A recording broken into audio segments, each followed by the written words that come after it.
अस्सलाम वालेकुम नाज़रीन, प्रोग्राम आपकी बात का मेज़र मैं हूँ फ़िदाउल्लाह चौधरी। मुल्क में जिस तरह से अभी बजट आ गया, बजट के बाद जो है कि मुख्तलिफ टैक्सेस बिल लग रहे हैं, बजट के अंदर कहीं पे रिलीफ दिए जा रहे हैं, कहीं पे टैक्सेस बढ़ाए जा रहे हैं, गाड़ियों के ऊपर ड्यूटीज़ में कमी की गई है। इसी तरह से जो एक्साइज़ डिपार्टमेंट है उसके हवाले से भी हम बात करेंगे कि आया कि एक्साइज़ डिपार्टमेंट के लिए क्या पंजाब में आया कि कोई गाड़ियों की रजिस्ट्रेशन फ़ीसेस में कमी होगी या कोई बढ़ाए जाएंगे, कोई नई ड्यूटीज़ लगाई जाएंगी, नए टैक्सेस लगाए जाएंगे, तो क्या होगा। इस हवाले से हमारे साथ मौजूद है मुल्तान के director excise and taxation Abdullah Jilani साहब। उनसे हम बात करेंगे इस हवाले से कि जी अस्सलाम वालेकुम जी। जी वालेकुम अस्सलाम जी। तो साहब बताइएगा कि अभी जो पंजाब के अंदर जो तब्दीली आ रही है कि अभी यूनिवर्सल नंबर की रजिस्ट्रेशन स्टार्ट की गई है, इससे क्या फ़र्क पड़ा है जी? देखें, ये एक टेक्नोलॉजी से इस्तेफ़ादा करते हुए हमने जितने डेटाबेस थी हमारी उसको इंटीग्रेट कर दिया है। पहले लोग मुल्तान के लोग लाहौर जाके नंबर लगवाते थे या लाहौर का नंबर ज़्यादा पसंद करते थे, तो उस ट्रेंड को ख़त्म करने के लिए पूरे पंजाब के हर ज़िले से एक ही नंबर जारी किया जा रहा है। चाहे कोई बंदा राजनपुर में बैठा है, लोधरा में बैठा है, उसको भी एक ही सीरियल चलेगी, उसी सीरियल के हिसाब से उसको नंबर अलाट हो जाएगा। इसकी वजह से जो है रजिस्ट्रेशन का रुझान जो मुल्तान में काफ़ी बेहतर हुआ है। हमारी जो टारगेट्स थे वो भी अच्छे तरीके से अचीव हो रहे हैं और गाड़ियों की जो तादाद है वो भी काफ़ी ज़्यादा बढ़ गई है। अब कारें और बाकी बड़ी गाड़ियां जो हैं उसकी रजिस्ट्रेशन के लिए लोग मुल्तान में ही रजिस्ट्रेशन कराते हैं। ये नहीं करते कि जी किसी एजेंट को दें, वो जाके लाहौर में जमा करवाएगा और जाके फिर उसको नंबर मिलेगा। इसके बजाय हर ज़िले में ये सहूलत मुहैया कर दी गई है। चाहे छोटा स्टेशन है, खानेवाल है, विहाड़ी है, वहाँ पे भी उनको यूनिवर्सल सिस्टम के तहत जो है रजिस्ट्रेशन नंबर अलाट हो जाएगा। अच्छा अब्दुल्ला साहब, ये बताइएगा कि जो यूनिवर्सल नंबर हैं जिस तरह प्रोविंस लेवल पे, ये बाकी सूबों में तो काफ़ी अरसे से चल रहे हैं। जिस तरह सिंध में देखा जाए तो बहुत पहले से ये चल रहा है, उसके बाद बलूचिस्तान का भी इसी तरह से ही है। तो ये पंजाब में इतना लेट शुरू होने की क्या वजह थी? देखिए, पंजाब में जो कंप्यूटराइजेशन शुरू हुई है 2007 से शुरू हुई थी मुल्तान में, और उसके बाद फिर मरहलावार दीगर अजला में इसको मुतारफ़ कराया गया। उसके बाद हर ज़िले का अपना एक डेटाबेस सेट होती थी, तो उस जितनी डेटाबेसेस थी तो उसी हर ज़िले की कानून में थी कि डीजी खान है तो उसका डीजी से नंबर शुरू होगा, मुल्तान है एमएन से शुरू होगा। तो लीगल उसमें मसाइल थे, वो अमेंडमेंट्स हुई हैं, लॉ में अमेंडमेंट्स करनी पड़ी। फिर टेक्नोलॉजी की इंटीग्रेशन का मसला रहा, लेकिन वो उन तमाम मसाइल पे हमने मरहलावार काबू पा लिया है, जिसकी वजह से आज से 6-7 महीने कबल ये मुमकिन हुआ है कि हम पूरे पंजाब में एक यूनिवर्सल सीरियल को मुतारफ़ करा दें। जी बिल्कुल। अभी इस तरह से अच्छा इसके साथ ये भी बताइएगा कि अभी बायोमेट्रिक का भी कर दिया गया कि जो सेलर एंड बायर है वो दोनों जो है कि बायोमेट्रिक करवाएंगे, उसके बाद जो है कि गाड़ी ट्रांसफ़र होगी। तो इसकी क्या वजह है इसको बायोमेट्रिक पे लाने के लिए? जी, ये असल में जो ख़रीद व फ़रोख्त गाड़ियों की काफ़ी चूँकि महंगी हो गई हैं गाड़ियाँ, तो उनकी ख़रीद व फ़रोख्त में सहूलत पैदा करने के लिए ये स्टेप लिया जा रहा है। इस्लामाबाद वगैरह में पहले से ही बायोमेट्रिक्स का सिस्टम मुतारफ़ हो चुका है। अब पंजाब में भी बायोमेट्रिक्स का हम जुलाई में सिस्टम नाफिज करने जा रहे हैं। उसमें सिक्योरिटी होगी सेलर के लिए और बायर के लिए। अक्सर ये होता है कि लोग एतराज़ करते हैं कि जी हमने गाड़ी बेची नहीं है, किस्तों पे गाड़ियाँ बिक जाती हैं, उसके बाद फिर लिटिगेशन होती है कि जी ये मेरे दस्तखत नहीं है, ये गवाह जो है गलत है। लेकिन जब बायोमेट्रिक्स का निज़ाम शुरू होगा तो वो ज़्यादा महफूज और ज़्यादा मौसर होगा, क्योंकि फिर जब एक ट्रांजैक्शन हो जाएगी फिर उससे और रजिस्ट्रेशन के बाद और ट्रांसफ़र के बाद उसके मनसूखी के इम्कानात कम रह जाएंगे। उसमें यह होगा कि नादरा को और बाकी मोबाइल वेंडर्स हैं जितने हमारे, उन सब को अथराइज़ कर रहे हैं, और हमारे दफातर में भी मशीनें आ जाएंगी जिसमें हम अंगूठे का निशान सेलर का ले लेंगे। सेलर को अंगूठे का निशान लगाना होगा सबूत के तौर पर कि जी ये गाड़ी मैंने फ़लाँ शख्स को बेच दी है। तो उसके बाद फिर उसकी तो जो है इसमें थोड़ी सी मुश्किल नहीं आएगी? देखें सम टाइम ये होता है क्योंकि सेलर और बायर की आपस में तो अंडरस्टैंडिंग होती है कि सेलर कहीं बाहर है, वो नहीं उस तरह से दे आ सकता ऑफिस में। उसके लिए क्या होगा कि बायोमेट्रिक में कोई आसानी हुई? फर्ज एक आदमी कराची में लेकिन उसको गाड़ी आज बेचना है मुल्तान में, हाँ जी, तो कोई ऐसा सिस्टम होगा उसमें है कि वो अपनी गाड़ी को आसानी से बेच सके, यानी बायोमेट्रिक कहीं और से करवा के अगर भेज दी जाए? हाँ देखिए, असल में कानून में तो ये है ना कि गाड़ी जैसे आप ख़रीद करते हैं, आपने गाड़ी 30 दिन के अंदर अपने नाम करवानी होती है। तो नादरा के जो ऑफिसेज हैं वो ओवरसीज़ स्टेशंस पर भी हैं। अगर एक बंदा यूके में बैठा हुआ है तो हमारी जो कंसर्न एम्बेसी है वहाँ पे भी नादरा के आउटलेट्स हैं, वहाँ पे भी जाके अपना वो बायोमेट्रिक्स दे सकता है। हाँ, हार्डशिप केसेस में उसमें हम रखेंगे इसके बगैर बायोमेट्रिक्स के भी हो सकता है, या सम टाइम उसका ये है कि एक प्रोसीजर होगा कि जो बायर होगा या जो अपने नाम गाड़ी ट्रांसफ़र करवा रहा होगा, वो अगर कोई ऐसी रीज़नेबल वजह बताएगा कि जी मैं बायोमेट्रिक्स प्रोवाइड नहीं कर सकता, तो मोटर रजिस्टरिंग अथॉरिटी या कंसर्न अफसर उसकी हेयरिंग करके उस पर डिसीजन दे सकेगा कि इसको बायोमेट्रिक के बगैर भी ट्रांसफ़र कर दिया जाए। लेकिन ये एक्सेप्शनल केसेस में होगा, जनरल रूल यही होगा कि बायोमेट्रिक्स के बेसिस पे ही गाड़ी ट्रांसफर होगी। अच्छा, इसके साथ ये कि जिस तरह से अभी इसे यूनिवर्सल नंबर पे भी आ गए हैं, बायोमेट्रिक भी आ गए हैं, लेकिन मोस्टली लोगों को अभी भी नंबर प्लेट्स का बहुत इशू है कि नंबर प्लेट्स नहीं, जिस माजी में भी आप देख सकते हैं कि जो है कि 2007-8 में भी नंबर प्लेट्स का इशू रहा, 13 तक नंबर प्लेटें नहीं लोगों को मिल सकी, बाद में लेट मिली, लेट डिस्पैच हुई, नंबर प्लेट्स आगे हो गई, आगे पीछे हो गई, तो उसकी वजह से लोगों को एक प्रॉब्लम रहा है। अभी भी स्टिल ना हो कि वही प्रॉब्लम कहीं ना कहीं देखने में आता है कि जी नंबर प्लेट्स का बड़ा इशू है। हाँ जी, नंबर प्लेट्स का जहाँ इशू वाकई जेन्युइन रहा है और पिछले कई सालों से ये मसला चल रहा है, जब से हमने ये जिम्मेदारी ली है कि बजाय इसके कि आप किसी नंबर प्लेट वाले से किसी किस्म की नंबर प्लेट मिला लें, किसी ने पुलिस लिखा होता है, किसी ने जनाब MPA लिखा होता है, तो इस चीज़ के रोकने के लिए गवर्नमेंट ने ये स्टेप लिया था कि हम नंबर प्लेट आपको प्रोवाइड करेंगे गाड़ी मालकान को। तो इस सिलसिले में काफ़ी अर्से तक स्मूथली चलता रहा सिस्टम। उसके बाद फिर कुछ जो हमारे कंट्रैक्टर्स थे उनके साथ लिटिगेशन की वजह से तातुल पैदा हो गया था, लेकिन अब गवर्नमेंट ने NRTC जो XTNT है उनके साथ हमारा एग्रीमेंट हो गया है और उन्होंने नंबर प्लेट बनाना शुरू कर दी हैं। इसमें कमर्शियल गाड़ियों की नंबर प्लेट्स आ रही हैं और कार्स वगैरह की भी आ रही हैं। जो 2 व्हीलर्स वगैरह हैं उनके नंबर प्लेट्स भी 1-2 माह में बाकायदगी के साथ उनकी तरसील शुरू हो जाएगी। तो अब्दुल सर ये बताइए कि जो पिछली पेंडिंग नंबर प्लेट्स हैं, देखिए अभी जहाँ पर आपके चेकिंग पॉइंट्स बनते हैं वहाँ पर वो नंबर प्लेटें उतारी जाती हैं कि जी कि आपने फैंसी नंबर प्लेट्स लगाई हैं, लेकिन जो ऑनर है गाड़ी का वो कहते हैं कि जी कि हमारे पास तो अभी तक ना ओरिजिनल नंबर प्लेट ही नहीं प्रोवाइड की गई, तो उसके लिए फिर क्या किया गया? देखिए, नंबर प्लेट्स जैसे आएंगी, एक तो उसमें हम डिमांड बेस बुनियाद पे अभी कर रहे हैं। हमारी वेबसाइट पे एक फॉर्म दिया हुआ है, हमारे दफातर में भी फॉर्म अवेलेबल है।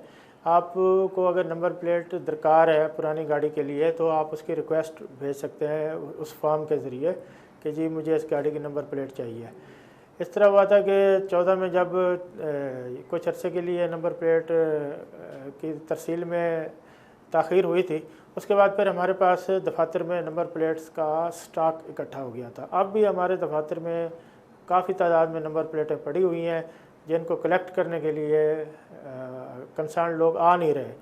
तो क्योंकि उसकी वजह ये होती है कि आमतौर पे ये चाइना के मोटरसाइकिल होते हैं, 5-7 साल चलते हैं और फिर मुख्तलिफ हाथों में बिक जाते हैं, तो उन लोगों को ज़रूरत भी महसूस नहीं होती। तो अब लेकिन सर उसके साथ ये भी तो है ना, देखें कि सर बहुत नंबर ऑफ टाइम्स ये भी होता है कि गाड़ी 1 से 4 जगह पे सेल हो चुकी होती है, जो लेने वाला होता है लास्ट एंड पे उसको आइडिया ही नहीं होता कि मेरी नंबर प्लेट कहाँ से मुझे मिलेगी, तो इस वजह से भी सम टाइम इश्यूज आ जाते हैं कि उन लोगों के पास नंबर प्लेट नहीं पहुँच पाती। हाँ जी, लेकिन उसके लिए अब यही हाल है कि जैसे ही आपको हम गाड़ी के रजिस्ट्रेशन, स्मार्ट कार्ड और बाकी फ़ाइल रिटर्न करेंगे, उसके साथ ही नंबर प्लेट हम आपको दे देंगे, ताकि नंबर प्लेट भी गाड़ी के साथ साथ चलती रहे और बाकी जो उसके डॉक्यूमेंट्स हैं उसके साथ चले। तो इसका ये तभी मुमकिन है कि पीछे हमें उसकी सप्लाई जो है या मैन्युफैक्चरर जो है वो हमें टाइम पे देगा, तो हम आगे आपको टाइम पे दे पाएंगे। और इस चीज़ को हम इंश्योर कर रहे हैं कि फ्यूचर में इस तरह का कोई तातुल पैदा ना हो। अच्छा, जो अभी बजट आया है अभी 2021-22 का जो बजट है, इसके अंदर क्या कोई रजिस्ट्रेशन, गाड़ियों की रजिस्ट्रेशन की फीसिस में कोई इजाफा किया जा रहा है? जी बिल्कुल नहीं, किसी किस्म का इजाफा नहीं किया गया, बल्कि रजिस्ट्रेशन फ़ीसों में जो है कमी की गई है और जो हमारा टोकन टैक्स है उसमें भी तखफीफ की गई है। उसकी वजह यह है कि अक्सर लोगों को ख़ास तौर पे जो हमारे पिंडी के साथ इस्लामाबाद स्टेशन है वहाँ भी यही होता था, या इवन मुल्तान से भी लोग सिर्फ चंद हज़ार रुपये बचाने के लिए वहाँ अपनी गाड़ियों की रजिस्ट्रेशन करवाते थे, और फिर उसमें लॉ एंड ऑर्डर का मसला होता था, फिर उन्हें जाली एड्रेसेस इस्लामाबाद के देने पड़ते थे। तो उसकी रोकथाम के लिए इस दफ़ा हुकूमत ने ये एक काफ़ी इनकलाबी कदम उठाया है कि 1 जुलाई से रजिस्ट्रेशन फ़ीसें और टोकन टैक्स जो है आलमोस्ट इस्लामाबाद के बराबर कर दिया है।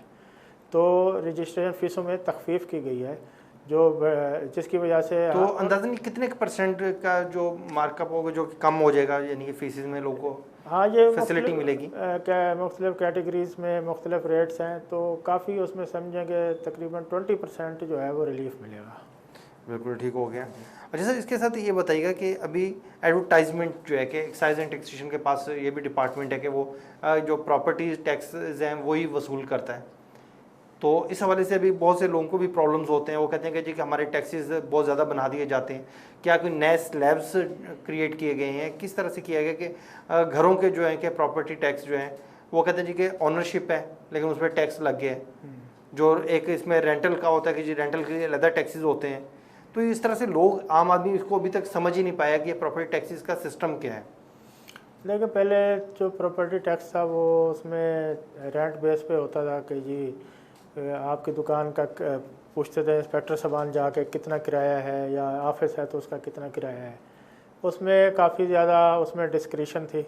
उस डिस्क्रिशन को और करप्शन के एलिमेंट को ख़त्म करने के लिए हमने जो नया सिस्टम मुतारफ़ कराया था वो कैटेगरी बेस पे और कवर्ड एरिया लैंड एरिया दे के उसके पर स्क्वायर यार्ड रेट दे दिया था, या पर स्क्वायर फीट रेट दे दिया गया था।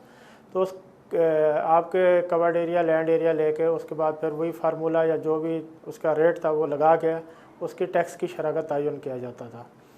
तो ये सिस्टम जो है वो फ़िलहाल यही नाफिज है। इसमें भी मज़ीद हम रिफॉर्म लेके आ रहे हैं कि जो किराएदारी और ज़ाती इस्तेमाल में फ़र्क काफ़ी ज़्यादा था, तकरीबन 5 गुना टैक्स किराएदारी पे ज़्यादा था, उसको भी हम ख़त्म कर रहे हैं कि कम से कम इस गैप को किया जाए। बाकी जो है प्रॉपर्टी टैक्स की जो रेट्स हैं और उसका जो शेड्यूल है वो हमारी वेबसाइट पे भी मौजूद है और हमारे दफातर में भी मौजूद है। तो मुल्तान के अंदर जो हमारा सर्वे हुआ था वो 2014 से इसका इतलाक़ हुआ है नए सर्वे का। तो इस दफ़ा सर्वे ड्यू था, 5 साल के बाद सर्वे ड्यू होता है, लेकिन गवर्नमेंट ने कोरोना की सूरत हाल की पेश नज़र किसी किस्म के इजाफे से ग्रेस किया है और सर्वे को हमने जो है ना मखर कर दिया है। और हम 1 जुलाई 2021 से नया प्रॉपर्टी टैक्स का सर्वे करेंगे, जिसका इतलाक़ 1 जुलाई 2022 से होगा। तो इस वक्त जो मुल्तान में और पूरे मुल्तान डिवीज़न में प्रॉपर्टी टैक्स के जो रेट्स हैं काफ़ी मुनासिब हैं, और अगर उसके बावजूद भी अगर किसी को कोई एतराज़ होता है तो वो हमारे concerned excise and taxation officers के पास जाके अपनी अपील दायर कर सकता है, या फिर डायरेक्टर एक्साइज के पास भी आके अपना रिव्यू है या कोई ऑब्जेक्शन है वो दायर कर सकता है। और अगर किसी की गलत तशख़ीस हुई है तो हमारी कोशिश होती है कि उसको फौरी तौर पे रिलीफ दिया जाए और उसके हक़ में फ़ैसला किया जाए। अच्छा, क्योंकि मोस्टली आप ये देखें कि जो प्रॉपर्टी के जो कमर्शियल प्रॉपर्टीज़ होती हैं, अच्छा लोगों के इतने बड़े बिजनेसेस नहीं होते, इतना बड़ा काम नहीं होता, लेकिन उन पर टैक्सेस इतने वो लग जाते हैं, वो लोग कहते हैं कि हमारे लिए बेयर करना मुश्किल हो जाता है। जी ऐसा है कि टैक्सेस तो अवॉइडेबल नहीं है, तो like death and taxes are inevitable. तो बाकी जो है हमारे यहाँ टैक्स की शरह जो है वो इतनी ज़्यादा नहीं है, जो आपकी रेंटल वैल्यू है उसका सिर्फ 5% है। तो उसमें भी काफ़ी ज़्यादा इवेजन है। हमारे जो पूरे मुल्तान डिवीज़न से जो टैक्स इकट्ठा होता है तकरीबन प्रॉपर्टी टैक्स में 948 मिलियन है, और मैं समझता हूँ कि अगर हम सही इसकी एप्लीकेशन करें तो इसको हम 2 अरब तक ले के जा सकते हैं। ये तो जो मौजूदा रेट्स हैं ये काफ़ी मुनासिब रेट लगे हुए हैं, और जितने ज़िम्मेदार शहरी हैं मेरा ख़्याल है कि उन्हें ये टैक्स अदा करना चाहिए, क्योंकि ये टैक्स फिर हम आगे कंसर्न म्यूनसिपैलिटी को और जो आपकी सिविक बॉडीज़ हैं उनको ट्रांसफ़र कर देते हैं। तो जहाँ आपको सफाई, सीवरेज और बाकी सहूलतें चाहिए तो उनको उनकी कास्ट को बेयर करने के लिए प्रॉपर्टी टैक्स की अदायगी बहुत ज़रूरी है। और इस दफ़ा गवर्नमेंट ने प्रॉपर्टी टैक्स की अदायगी के लिए काफ़ी सहूलत दी हुई है। हमने इस दफ़ा कोई जुर्माना नहीं लगाया। हर दफ़ा हर महीने के बाद अगर आपका टैक्स अनपेड होता था तो 1% सरचार्ज लग जाता था, लेकिन कोरोना की सूरत हाल के वजह से सवा हमने कोई सरचार्ज नहीं लगाया। उसके बाद फिर जो लोग अकसात में अपना टैक्स अदा करना चाहते थे उनको हमने अकसात में टैक्स अदा करने की इजाज़त दी। अच्छा, इसमें की बात को मैं कर रहा हूँ कि अभी ये जो टैक्सेस का पूरा निज़ाम है इसके अंदर अच्छा बहुत सी चीज़ें भी देखने आती है कि एम्बिलिटीज़ भी हैं कि यानी कि जो इंस्पेक्टर्स हैं आपके वो कुछ बहुत सी जगहों पर ये भी देखा गया पैसे लेके भी वो इसको कर देते हैं, चीज़ों को लिंगर ऑन करते हैं लोग। इस तरह से भी टैक्सेस से गवर्नमेंट के घर जाने के बजाय प्राइवेट जो है लोग उसमें ओब्लाइज हो जाते हैं, इंस्पेक्टर्स वो उस तरह से टैक्स वसूल करके नहीं जमा करवाते हैं। तो उसकी भी रोकथाम के लिए कोई किया गया, कोई ऐसा स्ट्रक्चर बनाया जा रहा है कि उनके ऊपर भी फोकस हो? हाँ जी, ऐसा है कि हम उसमें भी जितना ज़्यादा टेक्नोलॉजी की हेल्प ले सकते हैं वो ले रहे हैं, और मैन टू मैन कांटेक्ट जो है उसको भी हम कम से कम करने की कोशिश कर रहे हैं। उसमें यह है कि जैसे आपने अगर अपना प्रॉपर्टी टैक्स अदा करना है तो हमने ई पे सिस्टम इंट्रोड्यूस कराया है। अगर आपने अपनी गाड़ी का टोकन पे करना है तो ई पे के ज़रिए आप अपना PSID जनरेट कर सकते हैं, और तकरीबन 30 के करीब जो फिनंशियल इंस्टीट्यूशंस हैं जिसमें कि जैज़ कैश, इजी पैसा और दीगर बैंकिंग इंस्टीट्यूशंस हैं, वहाँ पे जाके आप अपना घर बैठे टैक्स अदा कर सकते हैं। उसकी वजह यह है कि हम चाहते हैं कि आपका और इंस्पेक्टर का जो इंटरेक्शन है वो कम से कम हो। तो इसकी एक सूरत ये है। दूसरी सूरत ये है कि हमने ट्रांसपेरेंसी के लिए अपनी इंफॉर्मेशन जो है वो सब के लिए एक्सेसिबल कर दी है। अगर आपको अपनी प्रॉपर्टी का और अपनी जगह का रेट्स चाहिए तो आपको हमारी वेबसाइट पे भी अवेलेबल है, और हमारे दफातर में भी बग़ैर किसी रोक टोक के आपको सारी इन्फॉर्मेशन अवेलेबल है। तो जो इन्फॉर्मेशन की दस्तयाब ना होने की वजह से एक्सप्लॉयटेशन होती थी उसका अब इम्कान हम कम से कम करते जा रहे हैं। जी नाज़रीन, यहाँ पर बात हो रही है टैक्सेस के हवाले से कि एक्साइज एंड टैक्सेशन डिपार्टमेंट के कितने टैक्सेस वसूल कर रहा है और किस तरह से गाड़ियों की रजिस्ट्रेशन हो रही है। इस पर अभी हम मज़ीद भी बात करेंगे। इस वक्त हम लेते हैं एक वक्फा।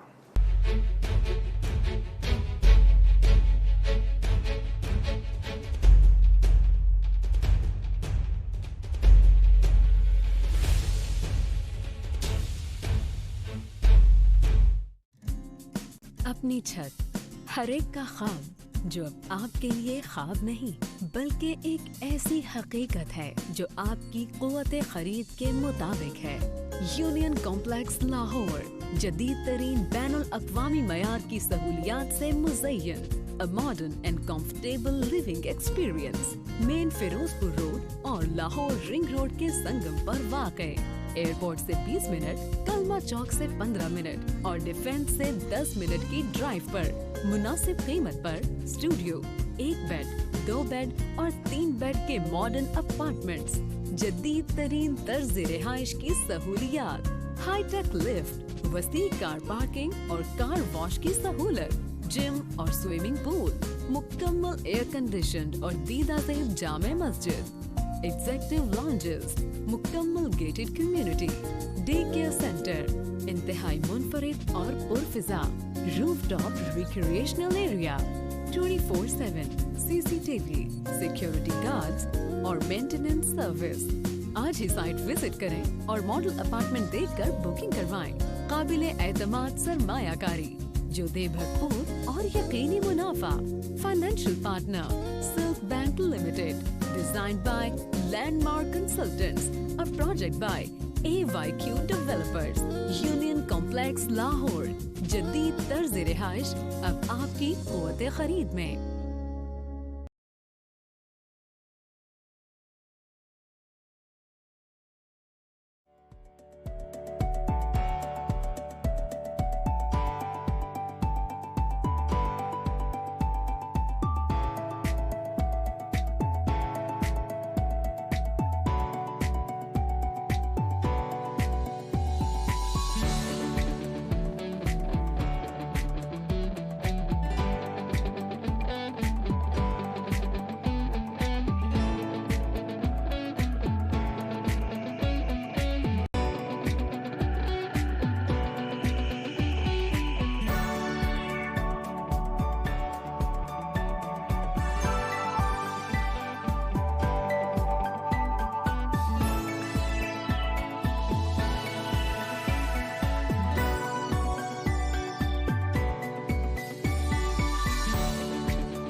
वेलकम बैक नाज़रीन।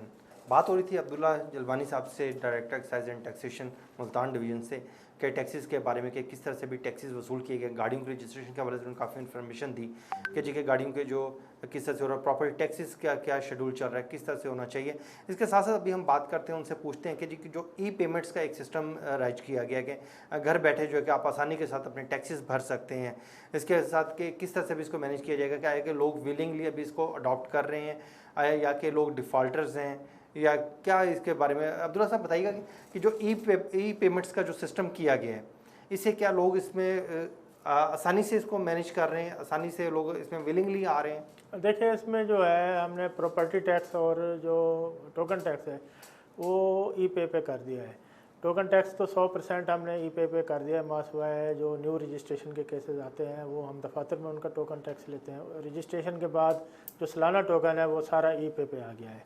ई पे जो है वो एक अपना एंड्रॉयड मोबाइल पे या एप्पल ऐप स्टोर पे आप ई पे के नाम से, पंजाब ई पे के नाम से एक ऐप है, उसको आप डाउनलोड कर सकते हैं। उसमें आप अपना अकाउंट खोल सकते हैं और उसमें अपने कवायद दे के आप अपना टैक्स जनरेट कर सकते हैं, चालान। अगर आपके पास एंड्रॉयड मोबाइल वगैरह नहीं है तो हमारे दफातर में आप मुतल्लिका काउंटर पे आ जाएं, तो हमारा अमला आपकी हेल्प करेगा और आपको PSID और चालान जनरेट करके दे देगा।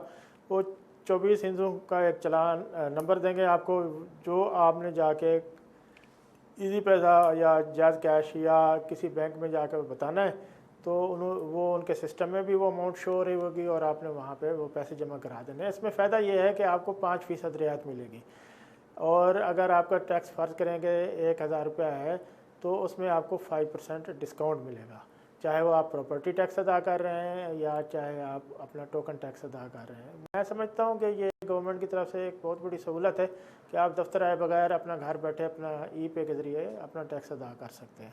अच्छा, ये बताइएगा अब्दुल्ला साहब कि अभी ये जो डिफ़ॉल्टर कर जाते हैं, जो लोग अपने टैक्सेस पे नहीं करते, तो उनके किस तरह से उनको इसमें नेटवर्क में लाया जा रहा है कि नेट सिस्टम में, कि ताकि मैक्सिमम जो है कि हमारा जो रेवेन्यू है कि वो जनरेट हो सके, लोग इस नेट सिस्टम के अंदर आएँ? देखिए, ऐसा है कि साल भर हमारी कोशिश होती है और हमारे अमला जो है वो हमारे जो टैक्स गुजार हैं उनके साथ राब्ते में रहते हैं, उनको मुख्तलिफ़ किस्म के डिस्काउंट्स, इंसेंटिव्स, हर चीज़ की ऑफ़र की जाती है।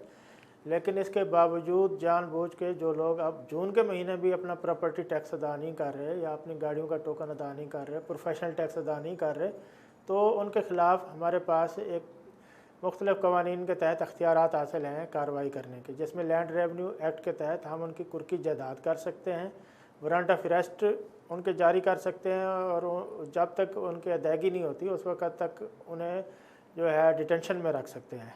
इस तरह जो गाड़ियों के टोकन टैक्स लोग अदा नहीं करते या गाड़ियों के रजिस्ट्रेशन नहीं करवाते, उनके लिए बाकायदगी के साथ हमने जनरल होल्ड अप्स करवाए हुए हैं और रोड के ऊपर रोड चेकिंग होती है। तो मुनासिब ये है कि अगर आपकी फैमिली जा रही है और आप रोड पे आए हुए हैं, आपने गाड़ी रोड पे निकाल ली है, तो आप अपने टैक्सेस भी अदा करके आए और अपने पेपर साथ रखें और क्लियर करके आए।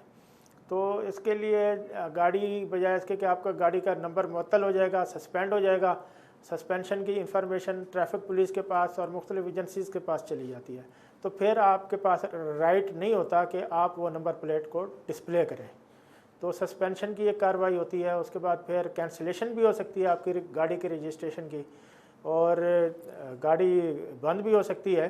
तो इन तमाम चीज़ों से, वाइब्रेशन से बचने के लिए आप एक फ़र्ज शनास शहरी होने का सबूत दें और अपने जो टैक्सेस हैं और अपनी गाड़ी के पेपर्स हैं उनको अप टू डेट करके रोड पे ले आए। अच्छा सर, ये भी था कि सर जिस तरह से आप होल्ड अप किए जाते हैं, रोड्स पर नाके भी लगाता है एक्साइज डिपार्टमेंट, लोगों को रोकता भी है। अच्छा, वहाँ पर भी बहुत से जो है ना लोगों को शिकायत भी होती हैं कि मिसबिहेव का भी अक्सर देखने में आता है। उनका कहना है कि जी हमारे साथ मिसबिहेव किया जाता है, और उसके बाद कहीं ना कहीं वो उसमें करप्शन वाला आंसर भी शामिल हो जाता है कि अगर मौके से आपने गाड़ी छुड़वानी है तो किसी को इंटरटेन आप करते हैं और उसको जो है कि वो इंटरटेन होकर गाड़ी को जाने देते हैं और उसके बाद कि जी आप टैक्सेस भर दीजिएगा। तो इस तरह की भी जो चीज़ें, इसको आप किस तरह से देखते हैं? हाँ जी, देखें, इसके लिए तो हमारा एक कंप्लेंट मैनेजमेंट सिस्टम है। अगर किसी शहरी की हमें कंप्लेंट आती है किसी भी एहलकार के ख़िलाफ़, तो हम बिला तफरीक उनके ख़िलाफ़ कार्रवाई करते हैं।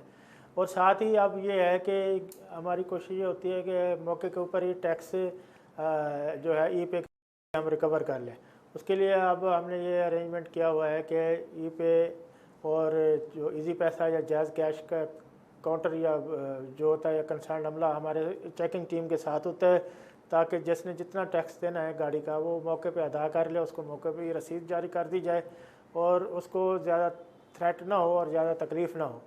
तो फैसिलिटेट करने की हम मुकम्मल तौर पे कोशिश कर रहे हैं, लेकिन सबसे बेस्ट इस मॉडरेशन से बचने का तो यही तरीका है कि आप अपने टैक्सेस और टाइम पे पे कर दें। हाँ जी। तो सर जो बात हम कर रहे थे कि जी कि यानी कि जो वहाँ पर मौके पे जो मौजूद एहलकार होते हैं, ये ज़्यादा जो कंप्लेंट या देखने में सुनने में बात आती है कि जी जो कमर्शियल गाड़ियों के ड्राइवर्स हैं उनकी तरफ से होता है कि जी हमसे पैसे लिए गए हैं।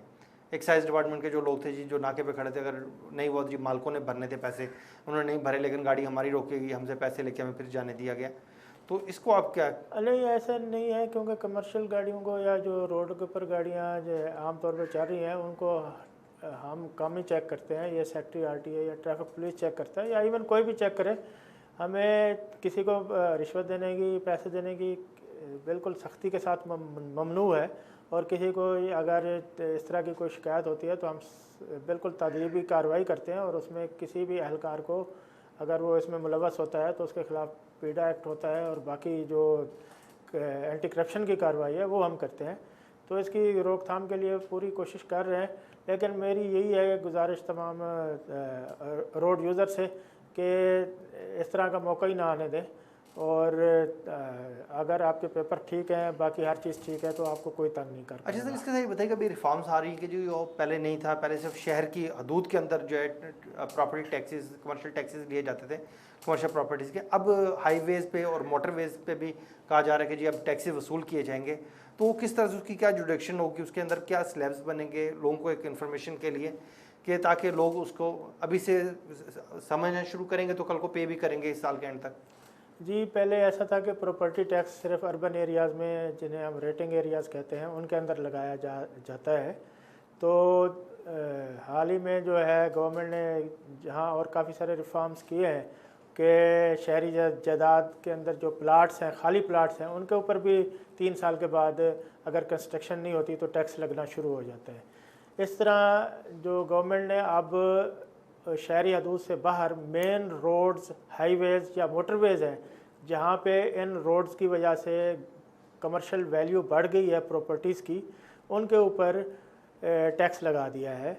ये टैक्स एक्चुअली लगना था 1 जुलाई 20 से, लेकिन कोरोना की वजह से इसे मखर कर दिया गया था, और अब ये टैक्स जो है वो 1 जुलाई 2021 से नाफिज होगा। उसका ये है कि ये आपकी लैंड वैल्यू जो है उसके ऊपर, ये कैपिटल वैल्यू के ऊपर टैक्स लगेगा, और उसको जो हम डिटरमिन करते हैं वो डीसी रेट्स जो वहाँ के होते हैं रेजिडेंशियल या कमर्शियल, उनको लेकर जो है कवर्ड एरिया है या लैंड एरिया डीसी रेट लेते हैं। डीसी रेट का 1% लेंगे अगर पुख्ता जगह होगी, आरसीसी जगह होगी। अगर नॉन आरसी जगह होगी तो डीसी रेट का 0.5% लेंगे, और फिर ये उसकी एक तशख़ीस होगी बेसिक। उसके बाद फिर इसका भी 5% होगा, यानी कि 1% अगर पुख्ता है डीसी रेट का, और उसका फिर 5%, और अगर नॉन आरसी है, आरसीसी है, तो उसका 0.5%, आधा %, फिर उसका फिर 5% टैक्स लगेगा। तो ये इतना ज़्यादा इसका इंसिडेंस नहीं है इस टैक्स का, लेकिन तो ये इसमें इस तरह से कि जो अब हाईवेज देखते हैं, मोटरवेज, हाईवेज मोस्टली देखते हैं, मोटरवेज तो क्योंकि एक बाउंड्रीज हैं, उसके अंदर तो ऐसे उस तरह से लोग नहीं फ़ायदा उठा पा रहे थे मास वाइज इंटरचेंज के। तो सर अभी इसके ऊपर क्या, जिस तरह से छोटे छोटे घर बने होते हैं, लोगों ने घर साथ बनाए हुए होते हैं, क्या उन पर भी टैक्सेस लगेंगे? देखो, उसमें जो ज़राई लैंड है, एग्रीकल्चर लैंड है, वो माफ़ है, ठीक है, और उसमें जो है वो जो मकानात जिनकी एक ख़ास हद तक तशख़ीस होती है, तो उससे अगर ऊपर होंगे तो फिर टैक्स लगेगा, अगर उस लिमिट से नीचे होंगे तो फिर टैक्स नहीं। तो इसमें भी है कि आएगा सड़क से इतने फुट छोड़कर जो है कि अगर घर होंगे तो वो उसमें नहीं आएंगे, और इस तरह से भी इसकी बाउंड्रीज की गई हैं। हाँ, इस तरह है कि ये टैक्स है अबटिंग टू रोड्स, जो मुत्तसिल होंगी प्रॉपर्टीज़ रोड के साथ मुत्तसिल होंगी उनके ऊपर ये टैक्स लगेगा। जो रोड से हट के होंगी उनके ऊपर फ़िलहाल ये टैक्स नहीं है। और जो शहर या कस्बे रेटिंग एरिया में ऑलरेडी मौजूद है या जिनसे हम ऑलरेडी प्रॉपर्टी टैक्स ले रहे हैं, उनके ऊपर भी यह टैक्स नहीं लगेगा। अब ये ऐसा है कि जैसे ये बस्ती मलूक हो गया या गढ़ महाराजा है, एक जगह है विहाड़ी में, या बाकी मेन रोड्स हैं या जहाँ हाईवेज यानी हैं, कि जो जीटी रोड जिनको हम जनरल रोड्स हाँ, कहते हैं वो उन पे जिनकी रोड्स की वजह से जिनकी वर्थ बढ़ गई है और जिनके अंदर टैक्स देने का पोटेंशियल है, या जहाँ कोई इंडस्ट्री वगैरह है, वहाँ से हम टैक्स लेंगे। और हमारा ख्याल ये है कि हम तकरीबन इस टैक्स से 2 अरब रुपए के करीब पंजाब के सतह पर इस साल मुल्तान डिवीजन से रेवेन्यू जनरेट होगा। नहीं, मुल्तान डिवीजन से नहीं, ये पूरे पूरे पंजाब से 2 अरब रुपए इकट्ठा करेंगे और उसमें मुल्तान की भी उम्मीद है अच्छी कंट्रीब्यूशन होगी। अच्छी कंट्रीब्यूशन होगी। इसमें ये मेरी गुजारिश है कि हमारे इंस्पेक्टर हजरात सर्वे कर रहे हैं, उनके साथ आप तावन करें, वो आपकी प्रॉपर्टीज़ को नंबर भी लगा रहे हैं और आपसे इंफॉर्मेशन भी मांग रहे हैं, जैसे शनाख्ती कार्ड नंबर या कौन मालिक है, कितना रकबा है वगैरह वगैरह। तो ये प्रोसेस हमने 30 जून तक मुकम्मल कर देना है।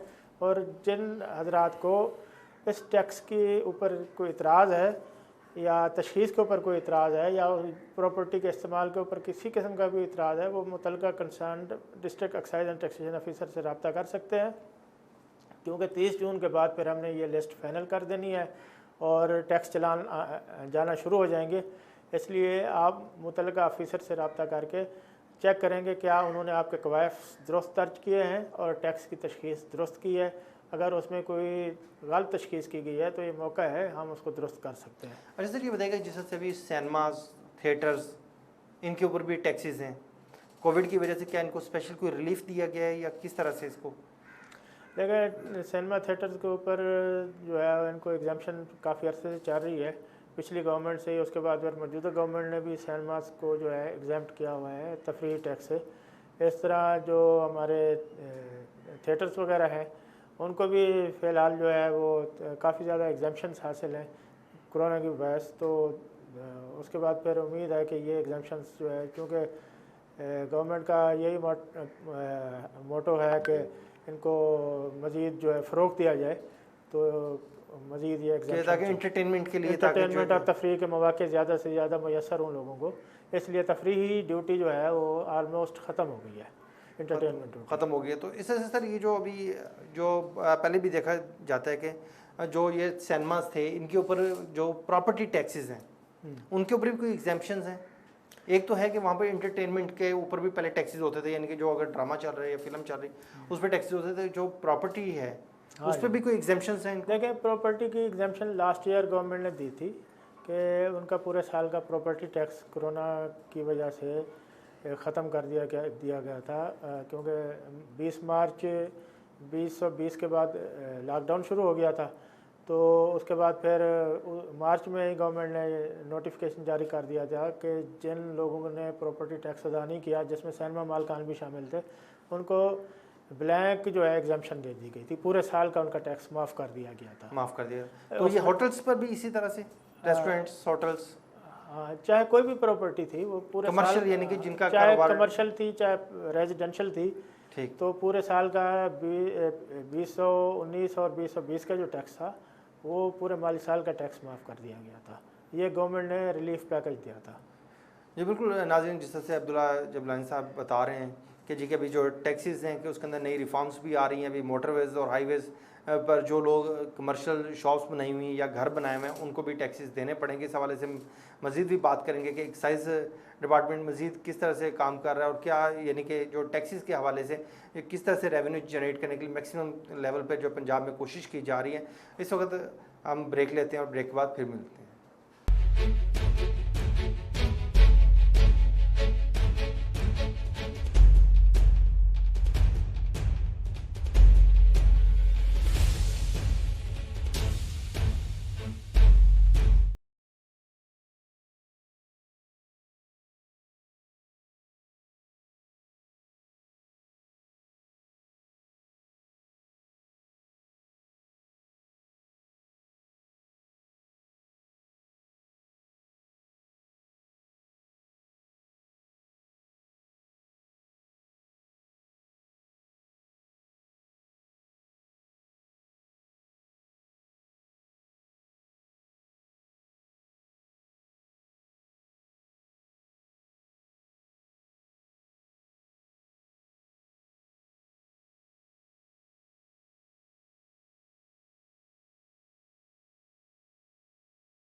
साहिवाल ऑफिस, तुफैल शहीद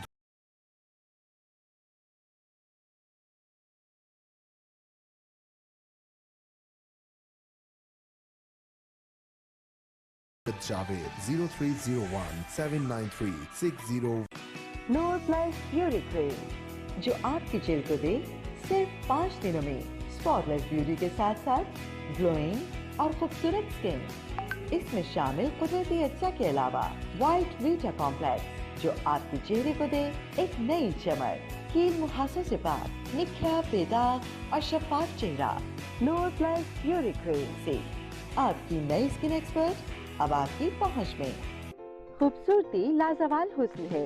ट्राइमर स्किन क्रीम जदीद फॉर्मुलेशन, हैरत अंगेज रिजल्ट के साथ सिर्फ 1 हफ्ते के इस्तेमाल से आपके चेहरे के दाग धब्बे, स्याह हल्के, डार्क स्पॉट और छाइयों का मुकम्मल खात्मा करे। ट्राइमर स्किन रिपेयर क्रीम तमाम मुज़िर असरात से पाक। Product by 8A enterprises.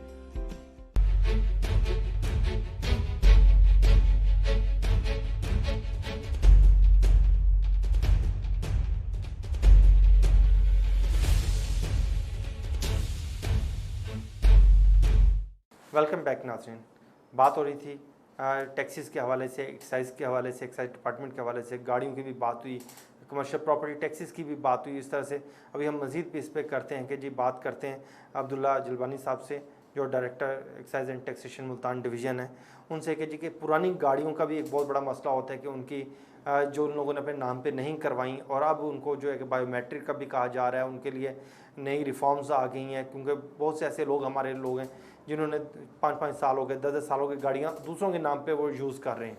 तो इससे क्या फ़र्क पड़ेगा, अभी क्या बहुत ज़्यादा ज़रूरी हो जाएगा? क्योंकि बायोमेट्रिक के बाद तो जो पहला जो सेलर होगा उसको लाजमी सी बात है आना पड़ेगा। तो अब क्या कोई कानून में ऐसी गुंजाइश होगी कि अगर वो सेलर की डेथ हो गई है या वो अब नहीं अवेलेबल, तो क्या गाड़ी जो मौजूदा आदमी है जो इस्तेमाल कर रहा है उसके नाम पे ट्रांसफ़र हो सकेगी? जी बताइएगा सर कि ये जो गाड़ियों का जो है, पुरानी गाड़ियाँ जिनको आज से 10 साल 15 साल अभी कंप्यूटर सिस्टम में नहीं आई, जिस तरह से कोई 90 की जो रजिस्ट्रेशन हुई है गाड़ी की, अगर उस आदमी ने कोई 5-7 साल से नहीं रजिस्ट्रेशन करवाई, अपने नाम पे ट्रांसफ़र नहीं करवाई, तो वो क्या करेगा सर? वो अगर मालिक नहीं रहा? हाँ जी, क्योंकि इसकी वजह ये है कि हमारे यहाँ ये अनफॉर्चुनेटली ट्रेंड है कि जी ओपन ट्रांसफ़र लेटर पे गाड़ियाँ चलाई जाती हैं। तो ओपन ट्रांसफ़र लेटर की कोई कानूनी हैसियत नहीं है। आप जहाँ इतना ज़्यादा खर्चा करके गाड़ी ले रहे हैं, लाखों रुपए में, कई मिलियंस में गाड़ी ले रहे हैं, कम कीमती गाड़ी है आपकी, तो अपनी जायदाद का तहफ़्फ़ुज़ करने के लिए कानून में यही है कि आप 21-20 दिन के अंदर अपनी गाड़ी अपने नाम ट्रांसफ़र करा लें। तो जिन लोगों ने ये काम नहीं किया, अभी तक गाड़ियाँ ट्रांसफ़र नहीं की, तो ये बिल्कुल प्राइम टाइम है कि वो गाड़ियाँ अपने नाम ट्रांसफ़र करवा लें। क्योंकि उसके बाद जब बायोमेट्रिक्स सिस्टम शुरू होगा और गाड़ी को ट्रांसफ़र कराने के लिए काफ़ी दिक्कत पेश भी आ सकती है पुरानी गाड़ियों में, कि कहा ये तकाजा किया जाएगा कि जी पिछले सेलर को आप कहें कि जी वो अपने बायोमेट्रिक्स दे, और वो उसमें इनकार भी कर सकता है या कोई और किसी किस्म का कोई नाजायज़ मुतालबा कर सकता है। जी बिल्कुल, देखें ना, जिस तरह किसी की डेथ होगी और उसके बच्चे हैं और उसकी विरासत में अगर वो चीज़ हो गई, तो बहुत से लोग ऐसे भी होते हैं कि जो वो उसको नहीं लेके उस तरफ आते, कि यानी कि अगर आज हम जाके उनको बताएंगे कि जी आपके वालिद से हमने गाड़ी खरीदी थी और वो भी फोत हो गए, तो मे भी कि वो क्लेम करेंगे जी आपको तो बेची नहीं है। जी ऐसा ही है। अब यही रोज़ाना हमें अक्सर औकात शिकायत आती है कि जी मैं तो जनाब मुल्तान में रह रहा हूँ और मेरी जो गाड़ी थी वो मैंने बेच दी थी और लाहौर चल रही है, तो उसके जो नोटिसेज आ रहे हैं ट्रैफिक वायलेशन के, वो मुझे मिल रहे हैं। उसकी वजह यही है कि लोग गाड़ियाँ ले लेते हैं, फिर वो पिछले मालिक के नाम भी चलाए रखते हैं। हालांकि जब गाड़ी आपने ले ली, आपका फ़र्ज़ है कि दफ्तर एक्साइज़ में इंटीमेट करें कि जी मैंने ये गाड़ी बेच दी है, और आइंदा से किसी किस्म का अगर कोई चलान हुआ या और किसी वायलेशन में ये गाड़ी इन्वॉल्व हुई तो मैं उसका ज़िम्मेदार नहीं हूँगा। इस तरह जो बायर होगा वो अपना एड्रेस लिखवाएगा, अपना गराज एड्रेस देगा गाड़ी का कि ये गाड़ी यहाँ पार्क होती है, यहाँ इसका गराज एड्रेस है, और अगर वो किसी वायलेशन में आ रही है तो वो बंदा ही जो है ना उसका ज़िम्मेदार होगा। बायोमेट्रिक्स और ये जो स्मार्ट कार्ड्स हैं और जो नंबर प्लेट्स हैं, इन सब को मकसद ये है कि एक पूरे सिस्टम को इंटीग्रेट किया जाए और जो इंफॉर्मेशन है वो प्रॉपर होनी चाहिए, और कंसर्न जो बंदा है जो अगर किसी लॉ एंड ऑर्डर सिचुएशन में मुलव्वस है तो उस तक ही बात रखी जाए, ना कि दीगर लोगों को उसमें मुलव्वस किया जाए। तो मेरी तमाम आवाम से यही गुजारिश है कि 30 जून तक गाड़ियाँ अपने नाम मुंतकिल करवा लें। जुलाई से बायोमेट्रिक सिस्टम शुरू हो जाएगा। फिर ये आप नहीं कह सकते जी हमें ख़बर ना हुई, इसलिए आप फौरी तौर पे गाड़ी अपने नाम तो ट्रांसफ़र सर इसके साथ अभी के एक री रजिस्ट्रेशन गाड़ियों का भी कानून बन रहा है कि जी जो दूसरे सूबे की गाड़ी है वो अगर पंजाब में मोस्टली यानी कि अभी यहीं पे कोई आदमी उसको इस्तेमाल कर रहा तो यहाँ पर री रजिस्ट्रेशन करवाएगा। उस हवाले से भी बताइएगा कि इस कानून के तहत क्या लोगों को फीसिस दोबारा पे करनी पड़ेंगी, उसका क्या होगा, उसके कोई चार्जेस जो पिछले वाजबात हैं वो किधर एडजस्ट होंगे, लोगों के लिए आसानी होगी या ये री रजिस्ट्रेशन को जो कानून है उससे मुश्किल आएगी? हाँ जी, री रजिस्ट्रेशन का कानून तो ऑलरेडी मौजूद है, लेकिन वो डॉर्मेंट था, उसको हम दोबारा रीएक्टिवेट कर रहे हैं। उसमें जो दीगर सूबों की गाड़ियाँ यहाँ पे मुस्तकिल तौर पे आ चुकी हैं, जो कि महीना एक यहाँ पे इस्तेमाल हो चुकी हैं, उनको हम अलाउ करेंगे कि वो अपना यहाँ से पंजाब का नंबर लगवा लें और अपने आइंदा के टैक्सेस हैं वो भी पंजाब में जमा करवाएं।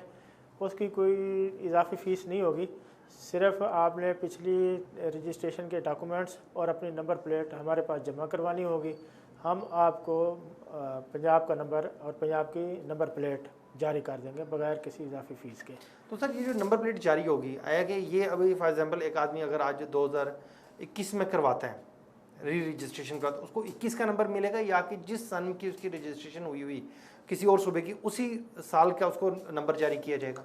देखिए, अब वो साल वाला टैग हमने वैसे ही हटा दिया है। साल वाला टैग यूनिवर्सल से पहले था, वो लगता था जी ये 18 है, 19 में रजिस्टर हुई है। अब वो टैग तो वैसे ख़त्म हो गया है। अब तो जो भी नंबर कंप्यूटर में चल रहा होगा वही नंबर हम उनको अलाट कर वो उसको अलाट हो जाएगा। बिल्कुल ठीक हो गया सर। अच्छा, उसके बाद ये बताइएगा कि सर कि अभी आप इस दफ़ा मुल्तान डिवीज़न के लेवल पे अगर बात करें तो आप क्या समझते हैं कि कितना रेवेन्यू अपने टारगेट्स के नज़दीक आप पहुँच चुके हैं? देखिए, हमें इस वक्त टारगेट के काफ़ी जो है वो हमें तगदो करनी पड़ रही है कि ज़्यादा से ज़्यादा अपना जो रेवेन्यू है वो इकट्ठा करें। उसके लिए जो हमारा प्रॉपर्टी टैक्स है वो 93% हमने मुल्तान डिवीज़न में वसूल कर लिया है और ओवरऑल जो है उसके लिए अब हम जो हमारे फील्ड ऑफिसर्स हैं काम कर रहे हैं। इस तरह मोटर व्हीकल टैक्स का जो टारगेट है उसको अचीव करने के लिए, क्योंकि सिर्फ 12 दिन रह गए हैं, इस वक्त भी हमारी टीमें रोड्स के ऊपर काम कर रही हैं, होल्ड अप्स और चेकिंग कर रही हैं ताकि जो डिफ़ॉल्टर व्हीकल्स हैं उनसे हम टोकन वसूल कर लें। और हम मैसेजिंग कर रहे हैं, लोगों को अप्रोच कर रहे हैं कि अगर आपकी गाड़ी का टोकन टैक्स अदा नहीं हुआ, अगर आपके घर का टैक्स अदा नहीं हुआ, दुकान का टैक्स अदा नहीं हुआ और अगर आपने अपना प्रोफेशनल टैक्स नहीं पे किया तो ये वक्त है बग़ैर किसी जुर्माने के, बग़ैर किसी तादीबी कार्रवाई को फेस करते हुए उसको अदा कर दें।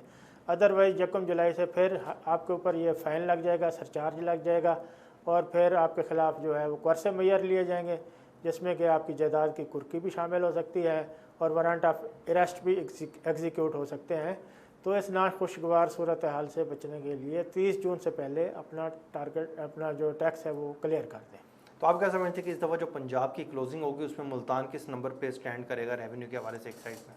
जी, मुल्तान माशाल्लाह अभी तक ठीक परफॉर्म कर रहा है। मुल्तान के अवाम जो है उन्होंने एक्साइज डिपार्टमेंट के साथ बहुत अच्छा ताउन किया है और गवर्नमेंट के जो इंसेंटिव्स थे जो इस वक्त भी चल रहे हैं 5%, जैसे इस वक्त भी जो है जून के महीने में रिबेट चल रही है प्रॉपर्टी टैक्स के ऊपर और टोकन टैक्स के ऊपर भी 5% रिबेट चल रही है और कोई किसी किस्म का कोई जुर्माना भी नहीं है।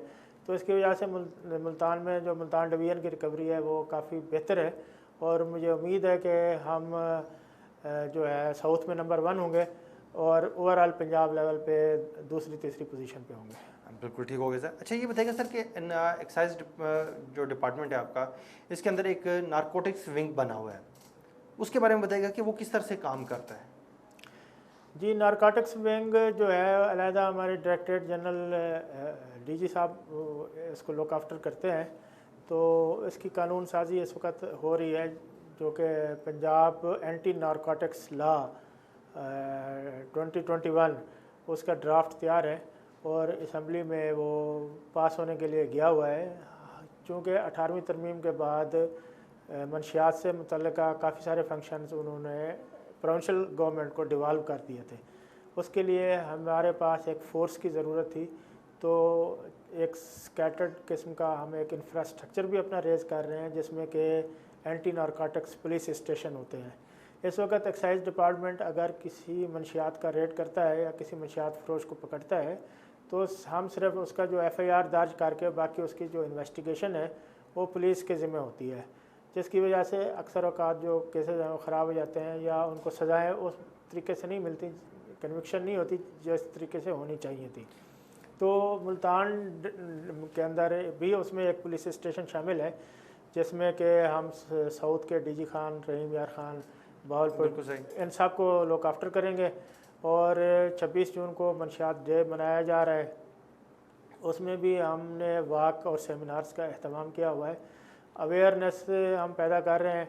और जैसे ही हमारा ये कानून पास होता है एंटी नारकोटिक्स फोर्स का, पंजाब एंटी नारकोटिक्स फोर्स का, तो हम फुल फ्लैज तरीके से इस्तेदाद मंशियात के लिए मैदान में आ जाएंगे। तो इसको सर जो एंटी नारकोटिक्स जो आपका नारकोटिक्स का जो विंग है, इसको अलहदा से डायरेक्टरेट देखेगा या कि आपके अंडर ही आएगा, जिस तरह से पहले भी था कि जी के डायरेक्टर एक्साइज जो एंड टैक्सेशन मुल्तान में बैठते थे वही इसको लुक आफ्टर कर रहे होते थे इसके मामलात को? जी, इसका जो हमने फील्ड फोर्स जो होगी वो हमारी सेपरेट होगी, इसके लिए सेपरेट बजट और सेपरेट पोस्ट आ रही हैं।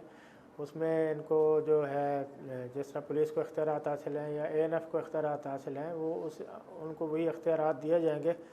जो हमारा इंफ्रास्ट्रक्चर है, डायरेक्टर जनरल हमारा अलहदा होगा और इब्तदाई तौर पे तो जो मौजूदा डायरेक्टर साहबान हैं वही टैक्सेशन के साथ साथ नारकोटिक्स के फंक्शन को भी देखेंगे, लेकिन बाद में इसको बिल्कुल ही अलहदा कर देने का प्रोग्राम है कि साउथ में एक नारकोटिक्स के लिए अलहदा डायरेक्टर, उसके नीचे असिस्टेंट डायरेक्टर और बाकी अमला होगा। अच्छा, ये आपने 2020-21 के दौरान जो है कि अब तक जो कि इतने स्मार्ट कम यानी कि वसाइल के साथ नारकोटिक्स में क्या कार्रवाइयाँ की हैं सर, उसमें के बारे में बताएंगे? देखिए, इसमें हमने जो स्टेट लेवल पे क्राइम्स हैं उनकी रोकथाम के लिए काफ़ी काम किया है। मुख्तलिफ़ किस्म की FIRs दी है हमने, जो है हमारे इंस्पेक्टर साहब ने, और काफ़ी तादाद में जो है वो शराब इम्पोर्टेड शराब और बाकी जाली जो पॉइजनस लिकर है उसको हमने पकड़ा है और उसको हमने तल्फ़ किया है, ताकि जो उसके बाद फिर जो बाकी इवेंट्स आते हैं जैसे ईद है वगैरह, उसके ऊपर हमारी विजिलेंस होती है, हमारी टीमें रोड के ऊपर काम करती हैं और जो बूट लेगर्स हैं और जो जाली पॉइजनस लिकर सेल करने की कोशिश करते हैं उनको हम पकड़ने की कोशिश करते हैं। बिल्कुल ठीक। तो इस हवाले से हमारी बात हो रही थी अब्दुल्ला तलबानी साहब से, director excise and taxation Multan division. वो बता रहे थे कि जी एक साल के अंदर जो है कि किस तरह से क्या है, नई नई रिफॉर्म्स आ रही हैं, टैक्सेस की क्या सूरत हाल है, किस तरह से टैक्सेस वसूल किए जा रहे हैं, किन किन चीज़ों पर रिबेट दिया जा रहा है, ताकि मैक्सिमम लोग जो है कि आकर अपना टैक्स जमा करवाएं। और इससे ताकि जो है कि ये, क्योंकि जो पैसा होता है ये आवाम से जो लिया जाता है ये फिर दोबारा आवाम के लिए ही इस्तेमाल होता है। उनका कहना यही था कि ये पैसा जब यहाँ पर कलेक्ट कर लिया जाता है उसके बाद ये फिर इससे जो डिपार्टमेंट है हमारे, जिसमें वासा है, अदर इंतजामी अमूर के लिए जो महकमा जाते हैं, उनको ये पैसा ट्रांसफ़र किया जाता है ताकि आम आदमी की फलाह बहबूद के लिए इस्तेमाल हो सके। तो इसके साथ हमें भी इस सिलसिले में सारा तावन करने की ज़रूरत है महकमे के साथ, ताकि यहीं से रेवेन्यू जनरेट होगा, यही हमारे लोगों के ऊपर ही खर्च होगा। तो इस सिलसिले में कोऑपरेट करने की ज़रूरत है और एक हुब्बुल वतनी के साथ लोगों को अपने तमाम मामलात को चलाना चाहिए और लोगों को इस चीज़ से बचना चाहिए कि जिसके मिस यूज जो चीज़ों का, जिस तरह से मोस्टली हमारे यहाँ पर देखा जाता है गाड़ियों की रजिस्ट्रेशन को लोग इतने सीरियस लेवल पे नहीं लेते, उसको एक लिंगर ऑन पॉलिसी पे चलाते हैं कि जी कोई बात नहीं, अगले साल करवा लेंगे, बाद में करवा लेंगे, टैक्सेस नहीं भरेंगे।